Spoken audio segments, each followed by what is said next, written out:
Hi, everyone. Welcome to our virtual panel event. We are all excited for you to be here and to hopefully learn something from these amazing people that are here and bringing their time and expertise. The event description, again, is learning hacks from the hiring managers and recruiters to be able to get your application seen by companies and land an interview. I'm Rachel. I work for a company called Thinkful.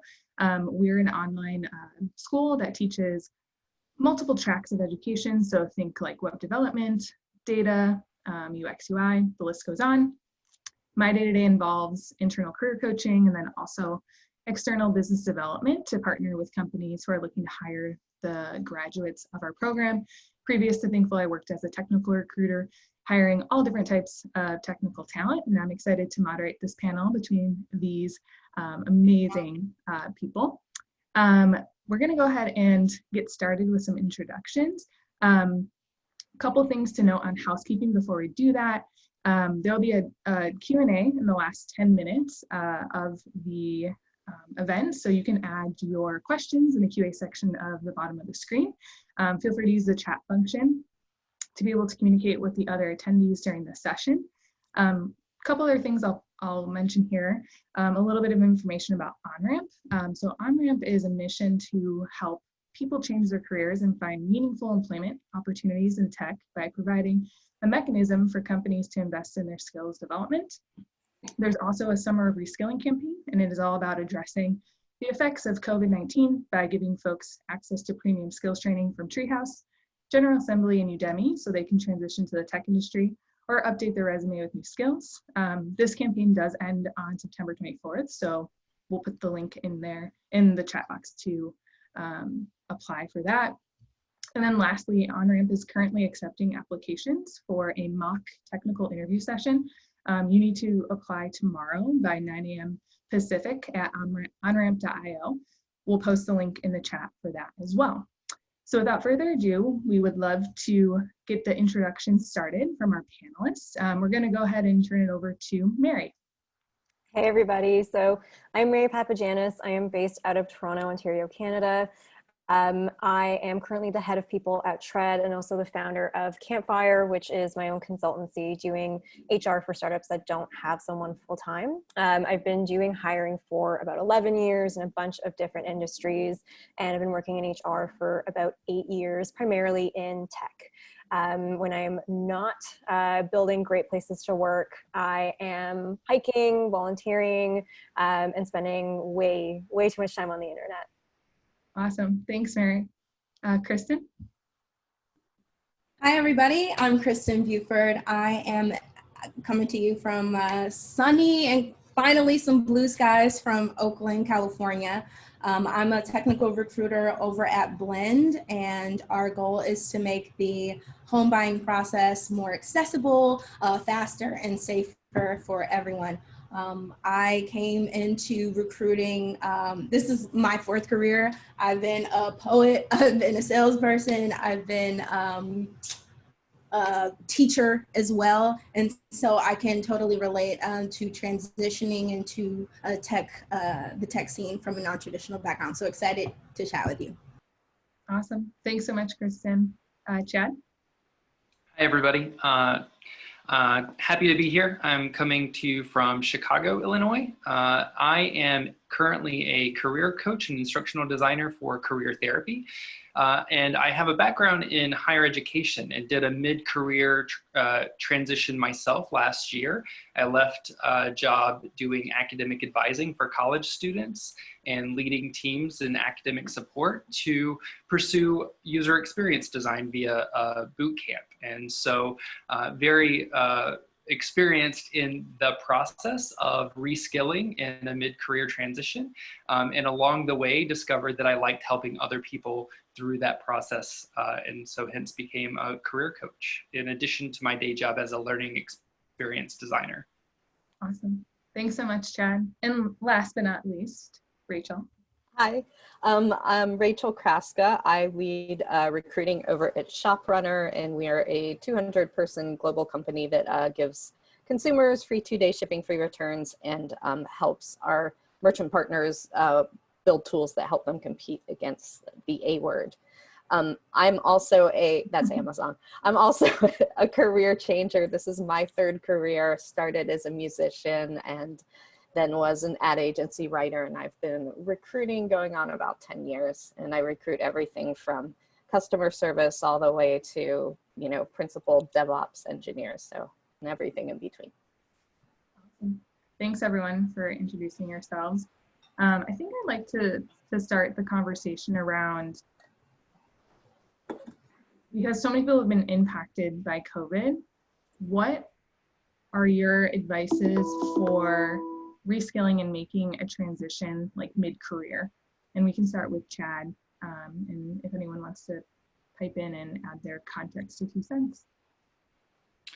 Yeah, so, you know, it's interesting. I talk about my own decision to reskill mid-career because I found myself complaining about my job a lot. And this was in sort of the end of the year of 2018, I was gonna make a New Year's resolution to stop complaining and do something instead. And so I treated it as a research project. I sort of designed my career plan by talking to lots of my friends within my network about here's what I think I'm strong in, here's where I think my strengths and my skills are, but I don't know where to go. I don't know what I want to do next. I don't know what field is right for those skills. So I started to ask around. I asked project managers and business analysts and user experience designers and a bunch of people, and I did a lot of research to try to figure out where those strengths and skills fit. And I try to take advantage of as many free or low-cost resources as possible. So one-day workshops or online webinars like this one. And I, through that process, landed on user experience design as the best fit for what I wanted to do next. And so I enrolled in a boot camp. And so I think it takes a lot of courage to take a risk like that because it is an investment. But I also think I love that this program exists and via OnRamp, because I think that there are programs, particularly right now, to help folks like myself reskill and try to find a new fit. Whether it's a boot camp or online courses, those are always great options. Awesome. Does anyone else have anything to add just about maybe things you've helped internal employees at your company to skill up or to make career changes at their current company or at your current company, like to different departments or different teams? Like any advice that you can share with that? Yeah, I'll jump in here. I think, you know, asking for projects that you can be a part of, like, it depends on how big your team is and how big your workplace is. If you can just, you know, kind of poke someone to say, hey, I know you're working on this, I'd love to be a part of it, or having that conversation with your manager to say, these are the things I'd really like to work on, or this is an area I'd like to grow in, and say, can you help me to get on different projects maybe other people are working on, if you want to, you know, move internally. Kristen, I saw you unmuted. Did you want to have something to add as well? Well, I was going to add 2 things. First of all, at Blend, we've been hiring all throughout COVID. We've been really fortunate to be positively impacted, you know, and that's a long story. If you know anything about federal interest rates, then that would have a direct impact on why our business would do well. But all that to say, we also just went through a performance review. We went through a 360 review.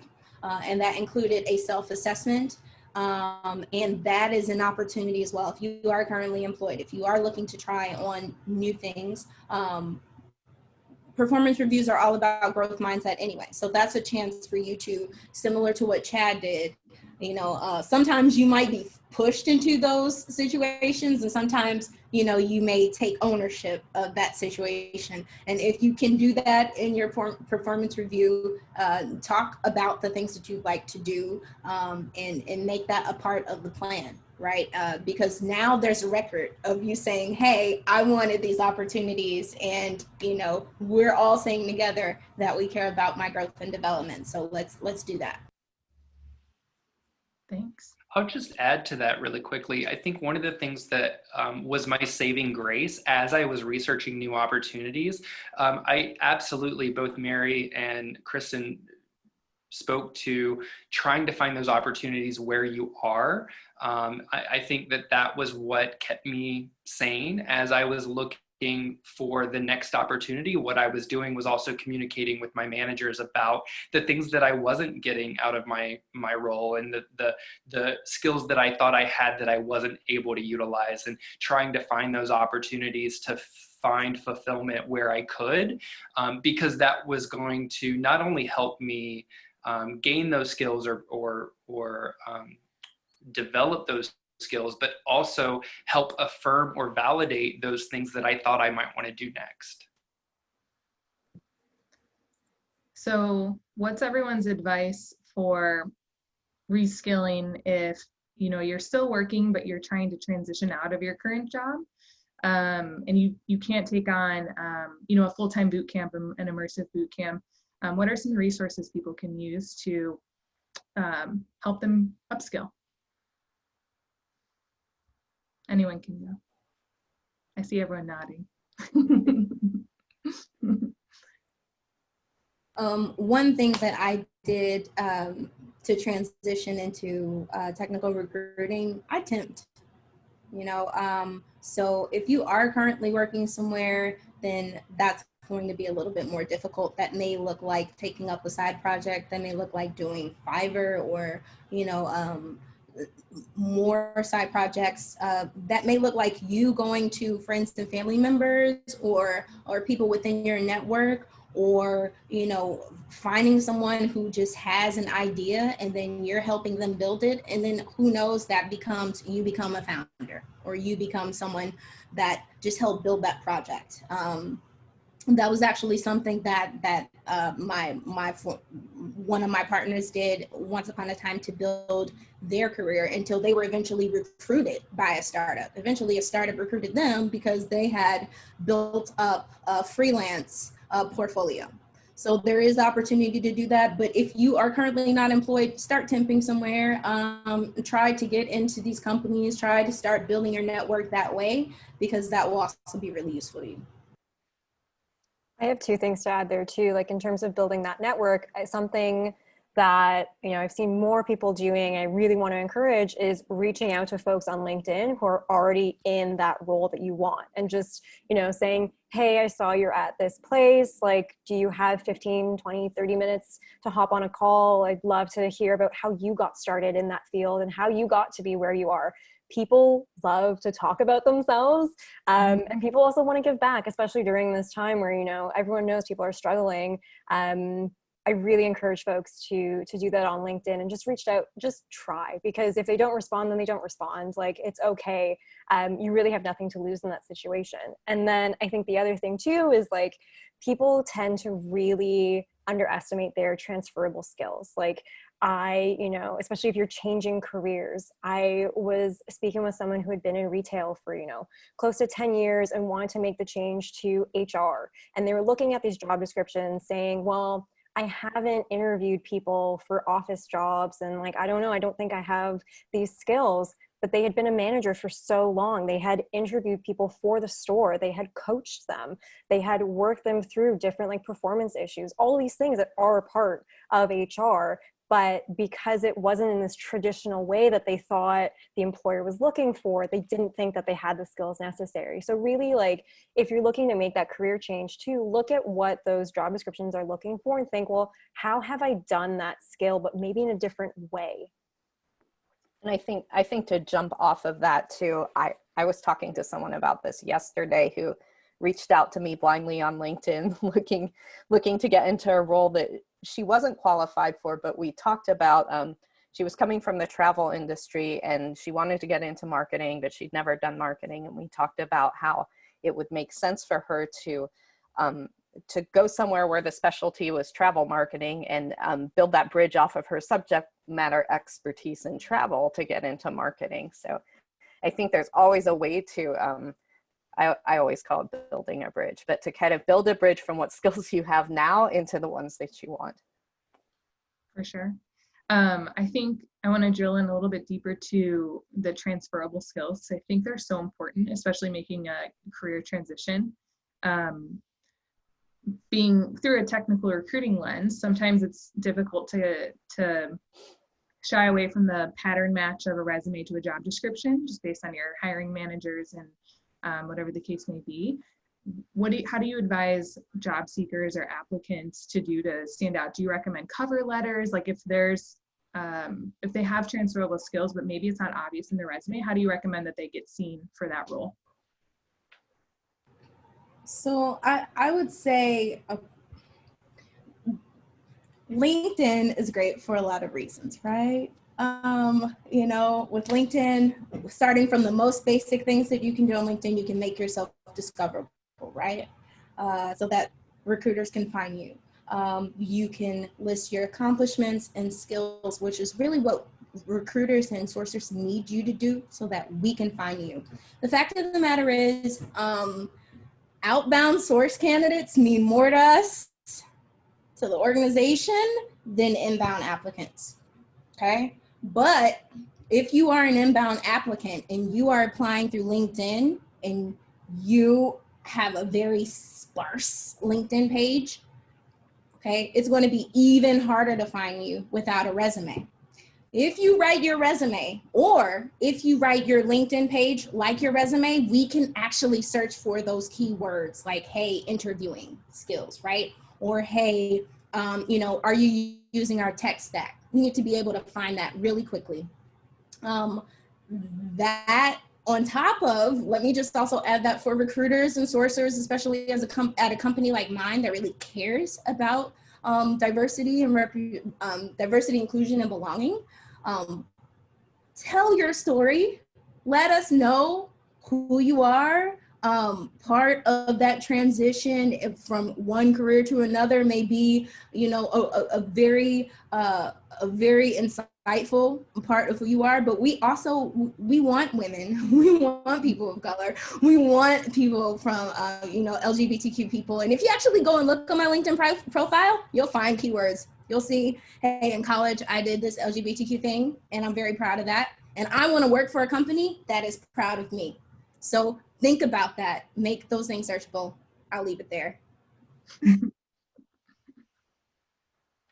Mary, do you have anything else of Yeah. how to make yourself discoverable? I feel like you were like excited. Yeah, I think when you say cover letter, people think of like, to whom it may concern, and this really like eloquent, professional thing, which is great if you are applying to a very huge corporate employer.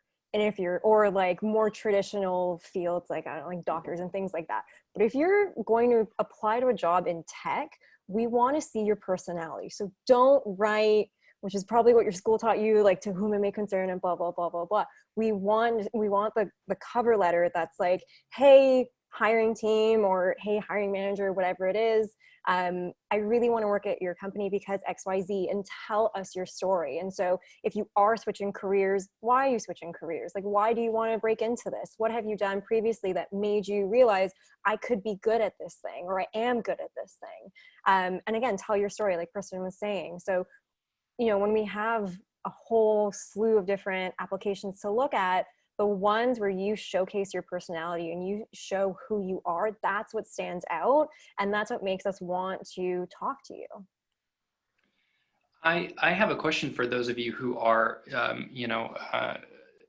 talent acquisition specialists, because I'm curious. I've seen a lot of folks who are doing these instead of cover letters, reaching out to hiring managers and recruiters after they apply, and sending maybe a slide deck with, here's who I am, here's what I know about your company, and here's how we align.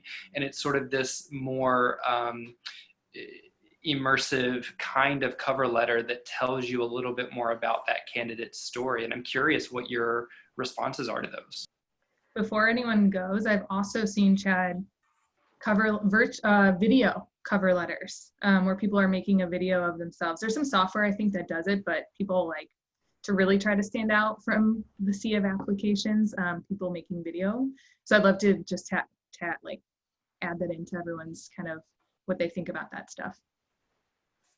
From my perspective, I don't need it to get too fancy, because as soon as we talked about this, how you do it.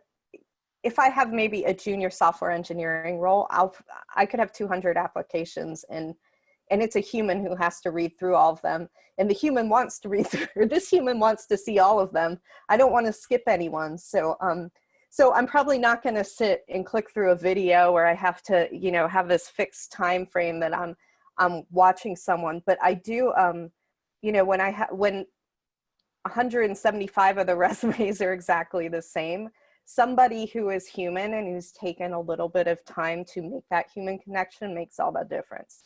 And I would say, if you can, I would drop not a cover letter, but a little note in with your resume if you have that option, and make, potentially a connection with another software engineer on the team and with the recruiter, and just try to be low pressure, but also friendly and like a person that, we want to talk to.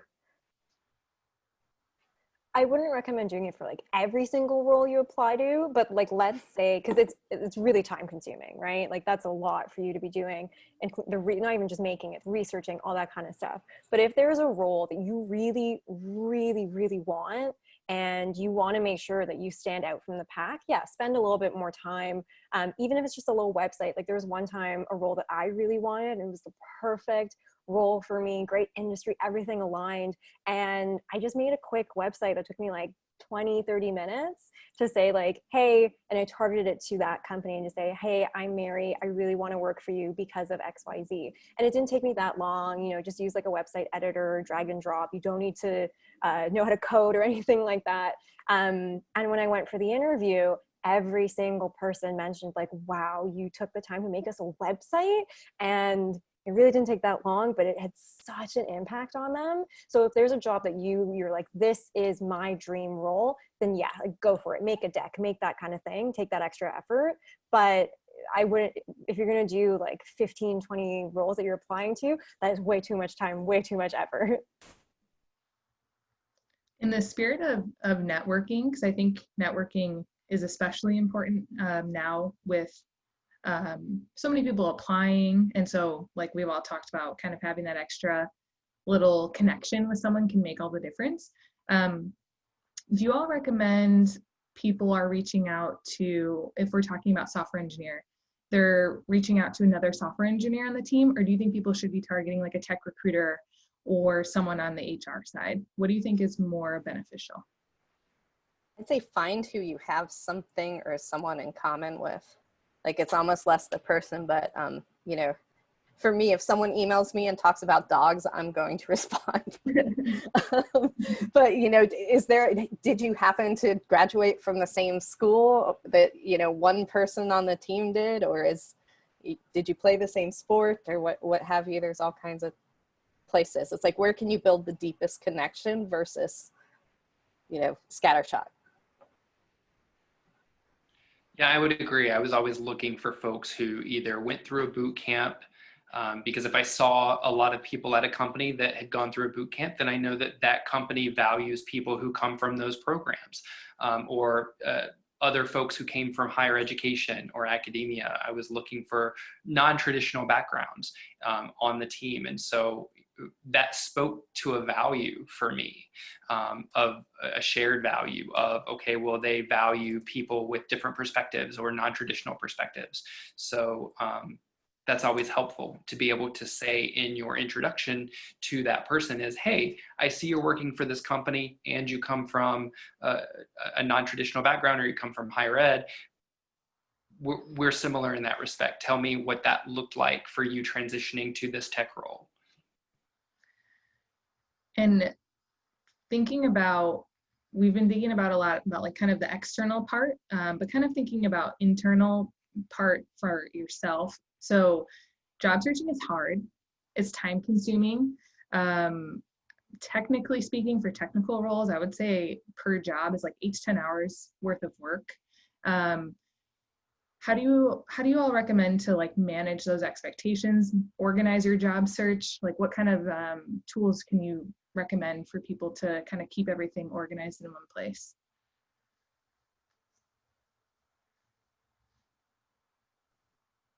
I think for me, we at Career Therapy talk a lot about sort of the job search mindset and being able to manage your sort of being mindful of the job search and making sure that you're present and that you're taking care of yourself during the job search. So I think consistency is key, but also consistently making sure that you are checking on how you feel throughout the job search. So maintaining a routine is really important. If you can schedule your day and schedule times to apply, as well as schedule times for networking, and then give yourself breaks throughout the day. And then also schedule time to do, I think, skill and professional development work to make sure that you're continuing to work on the skills that you're trying to sell other people that you have. I think that that's really important, but also making sure that you're checking in with your emotional needs. Dealing with rejection is hard. Putting yourself out there continuously and being vulnerable in informational interviews is hard. So making sure that you're connecting with what you need at any given time while maintaining that consistency, I think is really important. I always like to go back to data. So one thing I would kind of recommend is, creating a Google Sheet or Excel, whatever you like to use, and track like, okay, today I applied to this place, this place, whatever the case is. And then see, okay, I got to a phone interview, I got to the first round interview, I got to the second round interview, whatever it is. And then you can see too, like, am I getting stuck? Am I getting the phone interview? So do I need to look at my resume? Am I getting to the first stage but not to the second? And like, what are they asking the same questions in the first round? Maybe I need to work on how I'm answering those questions. So you can also get a sense of like what you need to work on along the way. Is it your resume? Is it your interview skills? Whatever that is. I think that can kind of help you figure out how to improve as well if you're not getting down to the offer stage. And that keeps you also that, I love that idea of putting everything in a sheet, because that starts to build this foundation you have for your career, because maybe you had a great conversation with someone and didn't get the job. If you remember who that was and where you talked to them, maybe you see them move to another company in 6 months, or another role comes up in a year, and you can actually call back to that conversation, and suddenly you've just gotten yourself a big step forward from someone else. And I think that just really goes back to sort of like the importance of networking. Like the purpose of networking isn't to get a job from the person you're networking with, but to stay top of mind when a job becomes available. And so as you're having these informational interviews and you're meeting with folks and you're maybe even going through the interview process at companies, maintain those relationships, even if it turned into a rejection, because you never know when you might have made an impression that will come back to help you later. Yeah, Chad, that is super, super good to remember. For personal, I don't mean to sound braggy, but just as a real life example, I have not applied for a job since 2010. All my jobs have been through networking, and it's been through people who have referred me or people that I've met and stayed in touch with. And I have worked at 10 companies in 10 years. So yeah, so networking is super important, and keeping in touch with your network. So not just when you're needing something, but just like those frequent touch points of checking in with people, seeing how people are doing, congratulating people on new jobs and things that are happening in their life. But I also, Chad, wanted to go back to what you said about rejection and feedback. How do you all recommend people get feedback from jobs they don't get through all stages of the interview process? I know a lot of companies do canned, templated email responses, unfortunately. So how do people get feedback to progress them to the next step?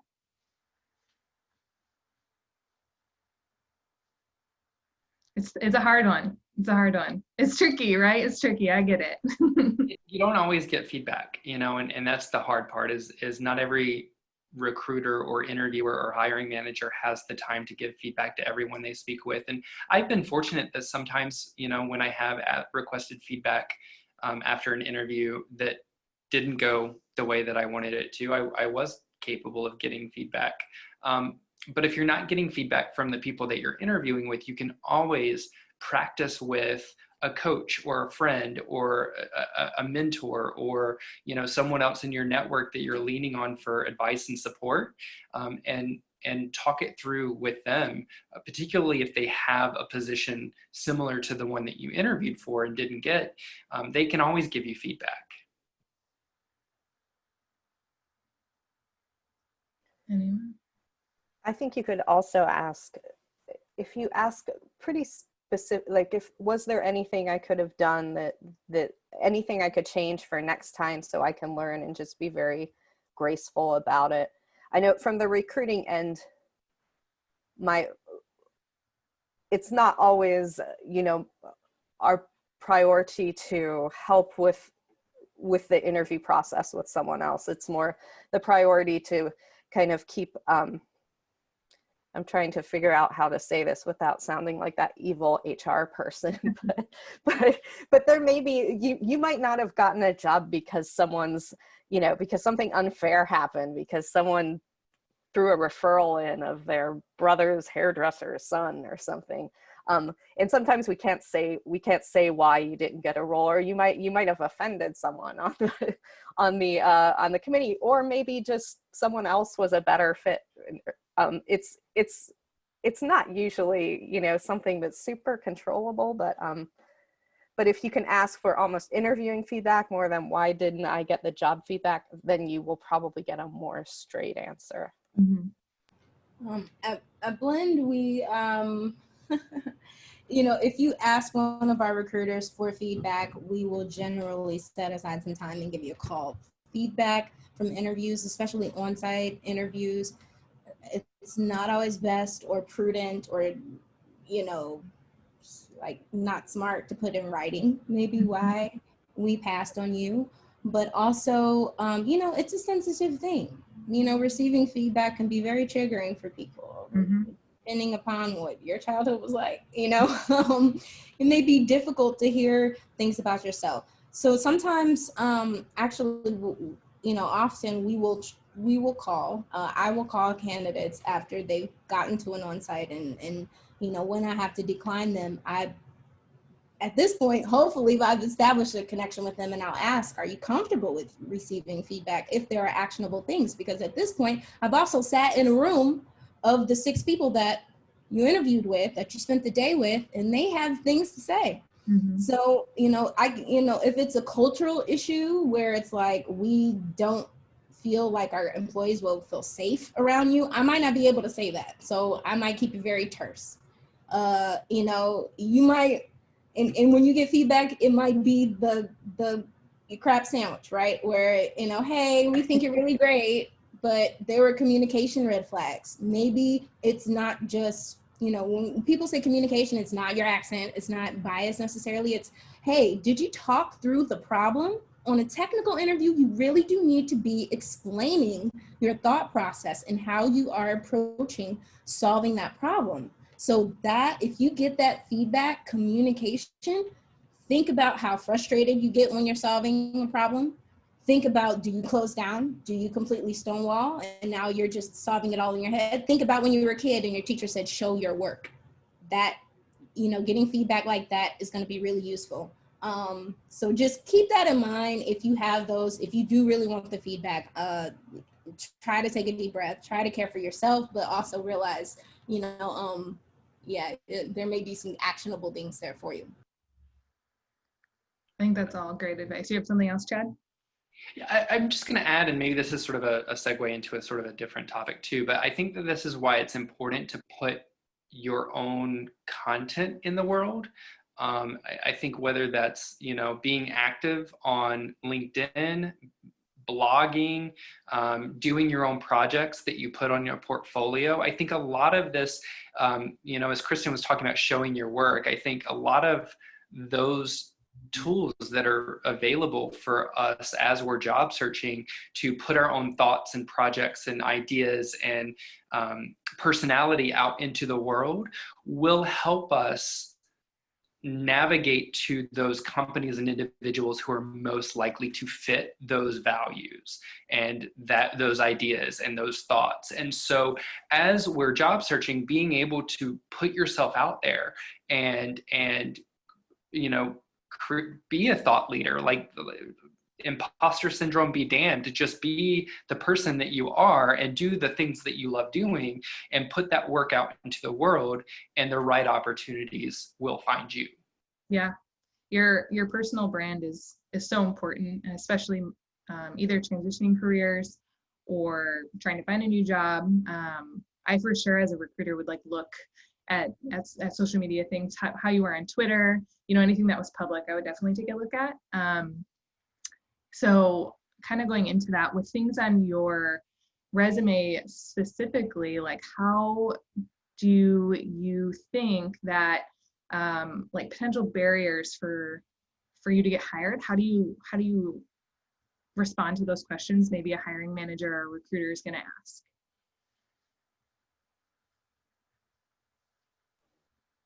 Was that mine? I think what I was getting at there are if there are questions you can easily answer on your resume, that would be something that would keep you from getting a job. So maybe you're applying to a job that is located in, COVID times, this doesn't matter, but post-COVID times, that's located in New York City, but you are in California. Maybe note rather on your resume than just saying I'm in California, move plans for summer of 2019. If you've recently come to the country and you've been working, your past 7 other jobs in a different country, but you're fully work authorized to work in the US, pop that up there, and then you can help, you shouldn't have to do this and it's not fair, but you can help mitigate bias that a recruiter might have. So it just things that if it's easy to answer a question that might come up, go ahead and answer it. If you just got laid off for COVID and you've got a 3-month stint on your resume, put in parentheses, laid off due to COVID. So these are all things that'll just, wipe a potential objection off of the list without you having to do anything. Any other kind of tactical pro tips like that anyone else can chime in about resumes or just personal branding in general? Similarly, if you've been contracting, hey, what's that? If we see that, I have a hiring manager that gets concerned about, job hopping, which I'm a millennial, so what does that even mean? Job hopping. Okay. But he cares, so I ask the question. And if that means, hey, I was contracting, or hey, that place was toxic for me, and I needed to leave there. I needed to make different choices. Or hey, this also gets back to owning your story, right? If you actually look, again, if you want to go on my LinkedIn profile page, you'll see I had several. I temped, and that was how I figured out what I wanted to do. And so that is how, in my interviews, I tell the same story, which means I'm not lying, but also means, if they like my song, if they like my story, then that's the right place, right? And so sometimes you just got to own it. At Blend, we work with an organization called Path Forward, and they actually work with women or people who have been out of the workforce for a long time because they've been they've been a caregiver, right? And so we've actually we've transitioned some people into the workforce that way by partnering with that organization. So that's another thing that you can think of. Yeah, and you can add that. That's a great one. Is you have a gap of 2 years, please by all means put in, cared for a sick family member. I took time off to take care of my family, and that also helps. It'll help you make sure you have a company that aligns with that and values that. Great. I just want to remind everyone that there is a Q&A box in the bottom. So if you have any questions that you want our panel to answer, there's a couple in there already, but just reminding everyone, we're leaving the last 10 minutes or so for those questions. And before we dig into those, I think to switch gears and just do kind of a round robin here, you can go either or, like a top mistake or a memorable thing that someone did to get noticed by you that got hired at your company. I'll go first. So I think the top mistake that people make is not applying to the job. I think a lot of folks will look at a job description and say, I don't hit every single bullet or requirement on here. And this is particularly true for women. And we know that from different studies that have been done. If you stop yourself from applying, you're stopping yourself from a potential opportunity. Like, don't reject yourself from the job. Always apply. You're going to get the same results. If you think, well, I'm not going to get it anyways, just apply. You might get an interview. You might get a really great career opportunity. So I think the biggest mistake people make is just rejecting themselves before they even give themselves a chance to get an opportunity. Yeah, I think that's super great advice. And a lot of job descriptions can be pretty gendered, which also make women specifically not apply as much as men, which is just an interesting topic in general, but just something to keep in the back of your head. Rachel, what about you? I would say biggest mistake is misaddressing the if you're going to write a note, don't write it to like, I always hate getting dear gentleman. That one I'll find a gentleman in my group and forward it to him so that he can read it. I'm like, oh, not for me. And I think the thing that has helped the most is just building a relationship and just becoming with someone who's specifically with someone who maybe I've rejected before. I know one of my favorite hires at Shoprunner, I interviewed, he got all the way through the process at my previous company. We rejected him.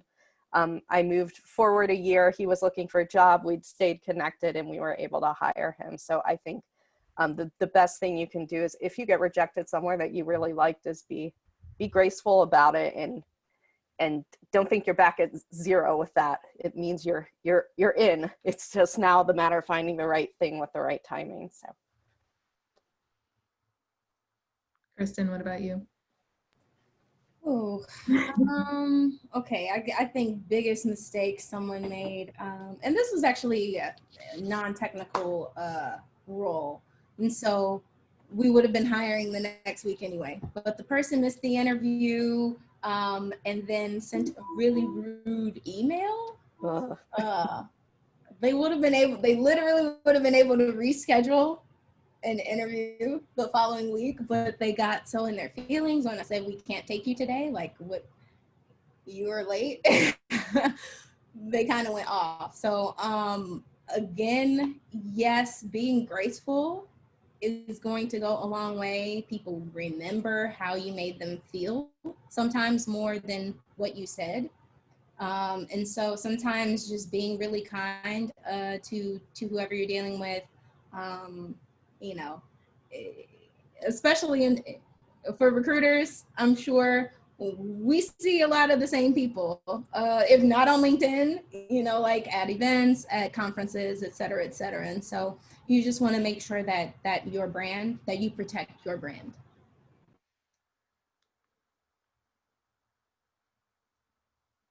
I think one of the most successful things that I've seen, and this is sort of during the interview phase, is someone who asks really good questions is always going to get my attention in an interview. So questions that show that you did your homework, questions that show that you're thinking about the interview is not just you being interviewed, but you interviewing the organization and the company, and that you are really looking to find a place where you fit, and that you want to contribute to an organizational culture. One question that I have tried, I don't know that it's always a good question, a good idea to ask this question, but you have to like read the room for it. But I've asked, you asked me as a candidate why I want to work for your organization. I'm curious why you're interested in my candidacy. And that can tell you a lot of things about the alignment of your values. If they are interested in your strengths and abilities, the ones that you most want to employ in that role, then it's going to be a good fit. For sure. I think those are all great. Great advice. I'm going to switch over to the Q&A from the attendees because there's some good questions in here.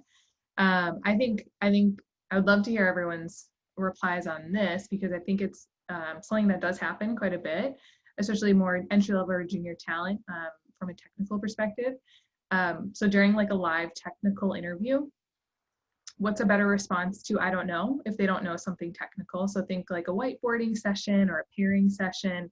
How should they address something that they just really don't know? How do they respond to that? I think that's a perfect response. I think there's nothing wrong with saying I don't know. And in our tech interviews, if we have someone get stumped who actually says that, that's actually a plus for them in how they deal with someone, that versus someone who tries to BS their way through it, and that'll be a ding on them. So you won't know everything, you just can't. Yeah, I would agree. And I would just add that you can always say, I don't know, but here's how I would try to find out. Yep. Yes, especially if you flat out are thinking about Googling it, just say that. Because if we think that you Googled it and you didn't say anything about it, or you try to do one of these weird things where we're going to hear about that and we're probably going to pass on you. But also there's nothing wrong with saying you don't know. In most organizations, like especially startups, we realize that we're going to have to people have to be coachable, and we're going to have to mentor people and bring them along, but we really care about how you communicate with each other and how you problem solve. Are you thinking critically even when you're stumped? So the next question is, if we're a junior, should we still be applying for senior type jobs, even if we're junior skill level?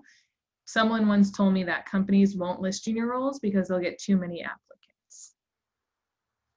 Don't do it, please. Not because we don't want to see you succeed, but because, we're going to pass on you and you're just kind of clogging up the pipeline. At my organization, we actually try to use Textio. I remember, Rachel, you mentioned about, gendered job descriptions. So we do try to take off how many years of experience, but we do also have roles that say new grads, new grad roles or like entry-level roles. And those are more appropriate and you have a much better fighting chance at those. I'm curious what folks think are senior roles, though, because as someone doing a mid-career transition, even though I was new to the field of user experience design, I was applying to user experience design roles that required 3 to 5 years, because I could say that the 14 years of previous experience that I had as a professional gave me a level of professional maturity and transferable soft skills that would translate to that role at a mid-level role. So what would you say to that? I mean, for technical roles, specifically for software engineering roles, I would not recommend that. I just would not recommend that.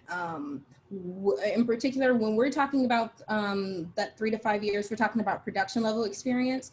So you could have had 3 to 5 years experience academically as a grad, as a graduate fellow, right? And we would still probably pass on you. I'm sorry, that's kind of how it is, because we're trusting you with multi-billion-dollar products, right? And we just kind of, we want to see that you've had some production level experience, or again, we have roles that are in particular like slotted for more junior candidates. So just specifically for technical, for software engineering roles, I would say that.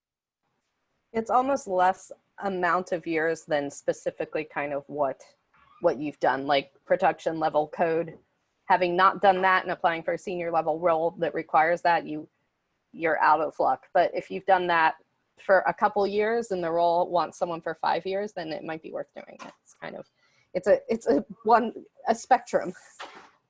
I think like it comes down to like, if you think you can do the job, like you truly think you can do the job, then apply. But if you are really, and like sometimes this goes back to you're stuck with a junior title, but you've been doing the work of someone who is more senior. So sometimes they can, like that can play a part in it. But if you are a new grad, like don't apply for the senior roles just because you want to get into the database of resumes. Like don't do that. But if you think, okay, yeah, like you're looking at the job description, think I have done this, I can genuinely do this job, even though I have a junior title, then I would say still apply.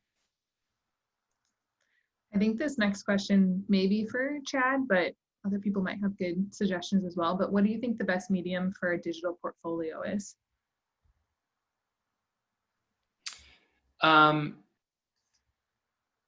I think, I guess the word medium is tripping me up. I don't know if that means like the particular platform. I mean, in terms of like Squarespace versus Webflow, you know, I think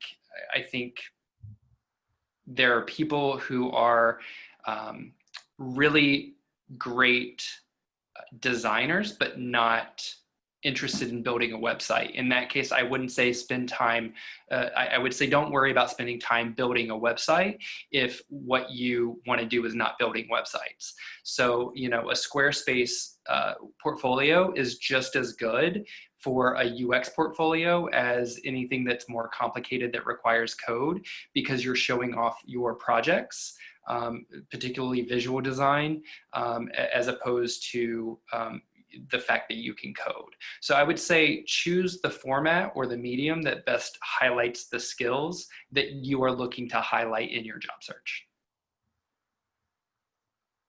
Okay. This question wants to know good responses to the following questions. Why do you want to work with us? And why do you think you're the best fit for this job? If they're not included in your cover letter or application, like if it's a live question. So why do you want to work with us? Why do you think you're a good fit for this job?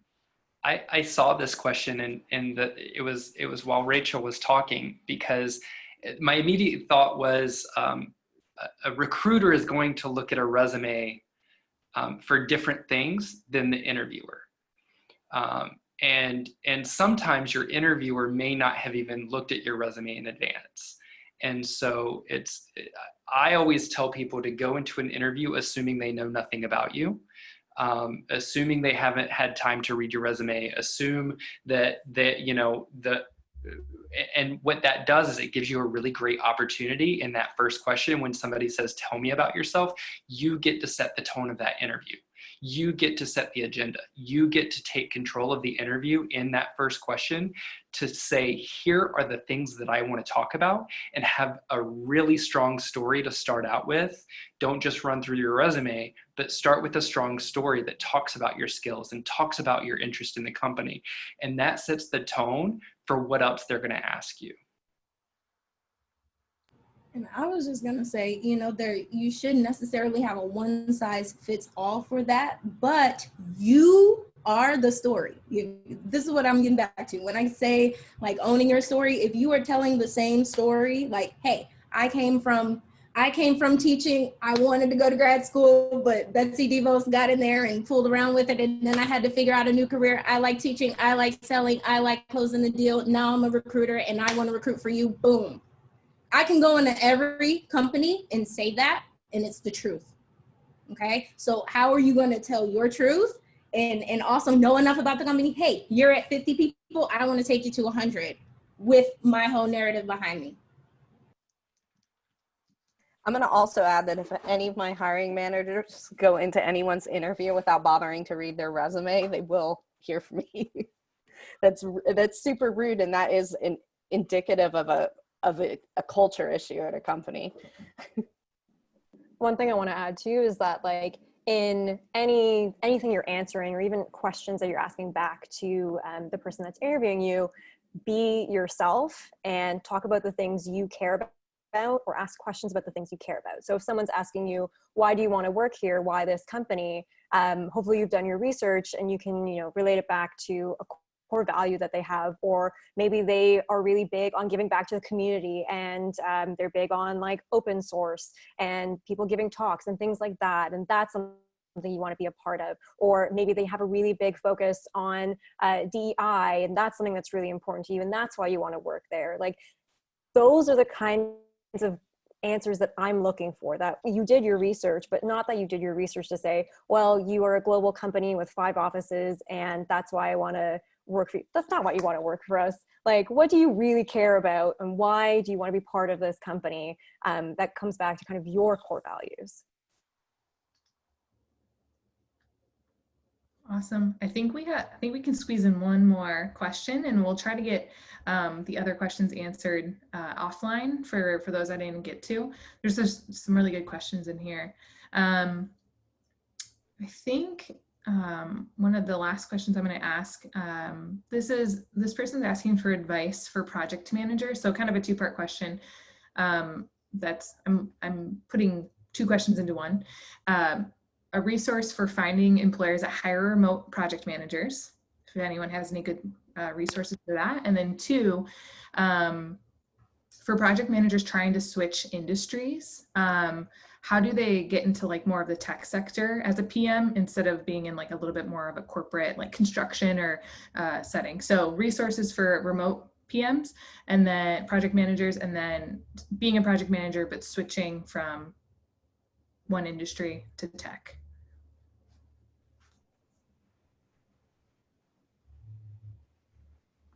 So I would suggest learning a lot about the software development lifecycle as much as you can, but also owning that you're not an expert in that, but still coming with your examples of how you've been effective in your role, and perhaps demonstrate how you are, learning. So for instance, software as a service, that really is its own beast on its own, and learning and trying to at least demonstrate that you're gaining that knowledge, and showing how you can map that back to your skills. That's going to be part of telling your story in that interview, or that cover letter that you're writing with your SEO. I think in terms of places to look, like AngelList is a really good one. You can also see from AngelList like who has been hiring more during COVID and all these different things as well. So that's a good place to start. There's also a bunch of remote job boards that you can look at as well. And then in terms of like making that switch, I think, looking at company sizes will be key. If you are coming from a PM at like a corporate bank, which is like thousands of people, that life cycle is very, very different from a software company that is like 30 people. The pace is so different, and recruiters are going to be worried about that. So if you look at companies that are maybe 500 people plus, that might have a more similar kind of life cycle to a big corporate bank, like that might be a better, that might give you a better chance than going to like a really, really small startup where it's going to be super fast paced, and the recruiter is going to be a little bit worried about that transition from something that, maybe a project takes months to projects that take weeks. And I'm going to add to that too, is take your superpower of being an expert in the construction space and look at, there's a ton of startups that serve specifically construction. So look around that, and big companies where that expertise might help you get a little leg up, even though you don't know much about that software development lifecycle. Awesome. We're 1 minute over, and I know we didn't get to all the questions, but I would encourage the attendees to reach out to us on LinkedIn with some questions that you have that maybe you didn't get a chance to put in the box, or that we didn't get to answer. And we'd be happy to have those conversations via LinkedIn. Great way to network and follow up after this panel. And then this also was recorded, so we'll make sure to send the link out as well. But I want to thank everyone for their time, our panelists for providing all their insights and pro tips for everything from networking to applying to following up and getting feedback. And I feel like we covered a lot of things in a short amount of time. But just thanks everyone for being a great audience and providing so many great questions for us. And feel free to connect, everyone. Thanks so much.